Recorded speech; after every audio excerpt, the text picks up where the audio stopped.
नमस्कार, मी पंजाब डक. आज आहे 19 नोव्हेंबर 2025. खूप शेतकऱ्याचे मेसेज येत आहेत की राज्यात पाऊस येणार, पण राज्यातल्या सर्व शेतकऱ्याला सांगू इच्छितो की सध्या थंडीचं प्रमाण खूप आहे. उत्तरेकडून वारे सुरू असल्यामुळं दिवसा देखील थंड जाणवणार आहे. म्हणून काय करायचं, गहू पेरू शकता, हरभरा पेरू शकता. आणि राज्यातल्या शेतकऱ्याला अंदाज देण्याविषयी पावसाचा अंदाज सांगू इच्छितो. राज्यामध्ये 24 नोव्हेंबर 25 च्या दरम्यान राज्यामध्ये तुरळक ठिकाणी पावसाचा अंदाज आहे, म्हणून हा अंदाज लक्षात येतो. मग हा अंदाज कुठं, तर सर्व शेतकऱ्याला सांगू इच्छितो, महाराष्ट्रात सगळीकडे पाऊस काय पडणार नाही, त्याच्यामुळे काही चिंता करायची पहिली गोष्ट गरज नाही. फक्त काय होणार आहे, आंध्र प्रदेश,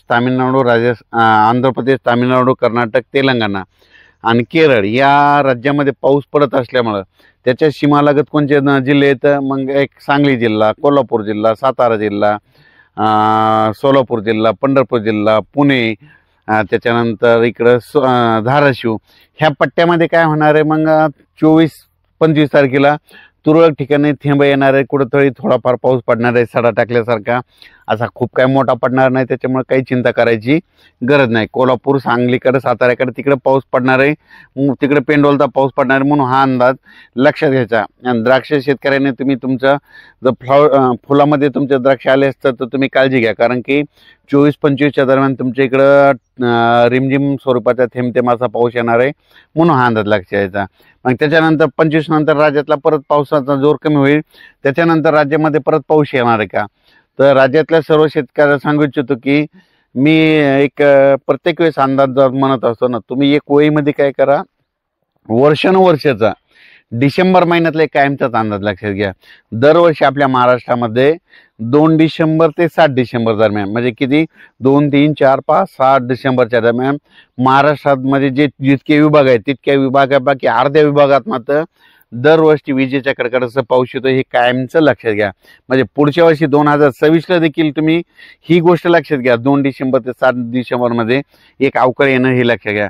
तर मग तसा एक, मग आता ह्या डिसेंबरमध्ये लागताना एकदा एक अवकाळी येणार आहे. तर तुम्हाला एक सांगू इच्छितो, मग ते पाऊस कधी येणार आहे, तर मग ते पाऊस काय होणार आहे, 29 तारखेपासून राज्यात ते पाऊस येईल, पण ते काय होईल, छत्तीसगडकडे जाणार आहे. मग ते छत्तीसगडकडे जात असताना नागपूरकडे जात असताना मग काय होणार आहे की त्याचा पाऊस काय होणार, विदर्भात पडणार आहे. मग विदर्भात पडत असताना तुम्हाला एक सांगू इच्छितो काय होणार आहे, चंद्रपूर जिल्हा, यवतमाळ जिल्हा, नागपूर जिल्हा, भंडारा जिल्हा, गोंदिया, त्याच्यानंतर इकडं छत्तीसगड, मध्य प्रदेशकडं काही पडन, त्याच्यामध्ये अमरावतीकडं, अकोल्याकडं ह्या पट्ट्यात पडत पडत उत्तर महाराष्ट्राकडं मग ते काय होईल, 28 तारखेपासून ते 2 डिसेंबरच्या दरम्यान मग उत्तर महाराष्ट्राकडे नंदुरबार जिल्हा, धुळे जिल्हा, जळगाव जिल्हा ह्या पट्ट्यामध्ये काय होईल, मग संभाजीनगरच्या काही भागामध्ये मग 29 तारखेचे 5 डिसेंबरच्या दरम्यान तुरळक ठिकाणी ते पावसाचा अंदाज आहे, म्हणून लक्षात यायचा. पण मागं जसं पडला तसं काय एवढा मोठा काय खूप पाऊस पडणार नाही, म्हणून हे लक्षात यायचं. आणि उत्तर महाराष्ट्रात म्हणजे नाशिककडं, इगतपुरीकडं तिकडं थंडी जास्त असल्यामुळं तिकडं काही खूप काही पावसाचा असर होणार नाही. पण आता हे जे 23-24-25च्या दरम्यान थोडा पाऊस येणार आहे, ते फक्त पश्चिम महाराष्ट्राकडे त्याचं पावसाचं थेंबाचं स्वरूप असणार आहे. संपूर्ण महाराष्ट्रात काही पाऊस पडणार नाही, त्याच्यामुळं हा अंदाज लक्षात यायचा. नांदेड जिल्हा, कारण की तेलंगणाकडे पडत असल्यामुळं नांदेडच्या काही जिल्ह्यामध्ये तुरळक ठिकाणी थेंब येतील, लातूर जिल्ह्यामध्ये तुरळक ठिकाणी कुठंतरी थेंब येतील, परभणी जिल्ह्यात तुरळक ठिकाणी थेंब येतील, हिंगोली जिल्ह्यात तुरळक ठिकाणी थेंब येतील, यवतमाळकडे तुरळक ठिकाणी थेंब येतील, बीड जिल्ह्यात तसंच होईल, त्याच्यानंतर सोलापूर जिल्ह्यात तसंच होईल, पुन्हा धाराशिव जिल्ह्यात देखील तुरळक ठिकाणी थेंब येतील, अहिल्यानगर जिल्ह्यात देखील तुरळक ठिकाणी थेंब येतील. फक्त पाऊस चांगला कुठं पडणार आहे, मग कोल्हापूर, सांगली, सातारा आणि पुणे त्या पट्ट्यामध्ये चिपळूण त्या भागामध्ये थोडं पावसाचं वातावरण असणार आहे. गोव्याकडे जास्त राहणार आहे, पणजीकडे राहणार आहे, म्हणून हे लक्षात. पण महाराष्ट्रात असं मग सगळीकडे असा नुकसान होईल असा काही पाऊस पडणार नाही, म्हणून सर्व शेतकऱ्यांनी हा अंदाज लक्षात घ्यायचा.